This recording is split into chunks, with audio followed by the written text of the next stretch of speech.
The perfect fried rice. Can something like that even exist? So let's make the perfect egg fried rice of DiGiovanni. It's time to get cooking. It's time to let it cook. Yes, I understand that this right here might be the biggest wok you've ever seen. This might be the weirdest wok you have ever seen. Hiya!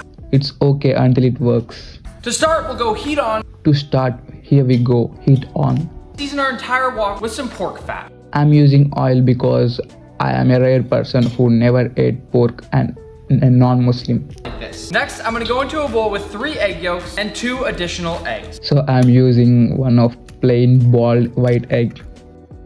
Those of you watching better master the one-handed egg crack. I wanted to learn one hand crack. If you are interested in me failing one hand crack, comment down. Now we'll whisk these up with some chopsticks, making sure that they're nice and fully I don't know how to use chopsticks, so I'm using my baby fork. provide not only more color in the fried rice, but also more fat. And who doesn't love fat? As a person who can never know the taste of fat, I completely agree. Season as I go, hitting it with just a little bit of white pepper. Little bit of black pepper. And then into our wok we go. Into our so-called wok, eggs go in.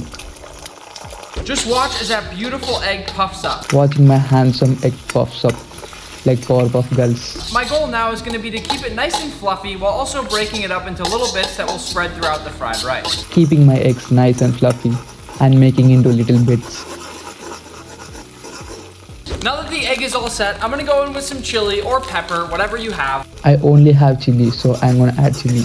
And then a nice bit of my minced garlic. Now, A nice amount of hand-chopped garlic. we'll mix that all around and let it get nice and aromatic. Mixing it until it becomes nice and aromatic. But at this point, it's time to add in our beautiful, leftover, fluffy white rice. Now I'm gonna add my rice from 21st century. If you haven't liked and subscribed by now, I don't know what I'm copying your content, Nick. And I liked and subscribed. you're doing. Now we finally reached the point for our MSG, and we're going to be generous with it. Adding my MSG, moist salt granules. It's time for a little bit of soy sauce, It's time for sodium liquid. a nice handful of green onion because I love green onion, and Red onions because I hate green onions. right here is where you can normally finish up that fried rice. So abnormally finishing up the fried rice. Failure! Now that right there is some fried rice. And This something is some fried rice. Taste test. It has that flavor of the good fried rice, but not as good as takeout. So Yeah! my execution is 6.69 out of